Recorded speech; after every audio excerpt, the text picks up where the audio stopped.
100 సంవత్సరాల క్రితం భూస్వాముల మీద గొడ్డలితో కర్రతో తిరుగుబాటు చేసి భూస్వాములని గజ వణికించి వాళ్ళ చేతులలో ఉన్న భూముల్ని మనందరికీ విడిపించడానికి యుద్ధం చేసింది ఆ చాకలి ఐలమ్మ.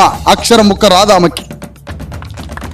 నేను ఇక్కడ కూర్చున్న ఆడోళ్ళకి చెప్తున్నమ్మా, రాజకీయం చేయడానికి, రాజులం కావడానికి, మనం కూడా ఎమ్మెల్యేలు మంత్రులం కావడానికి, ఈ రాజ్యాన్ని, ఈ గ్రామాన్ని మీరు పరిపాలించుకోవడానికి చదువు అవసరంలే, అక్షరం ముక్క చదువు అవసరంలే. మీరు తిరుగుబాటు చేయడం నేర్చుకోండి అని చెప్తున్నా, ఎదురు తిరగడం నేర్చుకోండి అని చెప్తున్నా. బానిసలుగా బతకకుండా ఎదురు తిరగడం, ప్రశ్నించడం, అడగడం, అన్యాయం జరిగితే ఎడవడం కాదు, కన్నీటి కాదు పరిష్కారం, యుద్ధం చేయడం పరిష్కారం. చాకలి ఐలమ్మకి అక్షరం ముక్క చదువు లేదు. ఆయుధం పట్టుకొని ఆనాడున్నటువంటి భూస్వాముల మీద తిరుగుబాటు చేసింది. ఆ రోజు కత్తి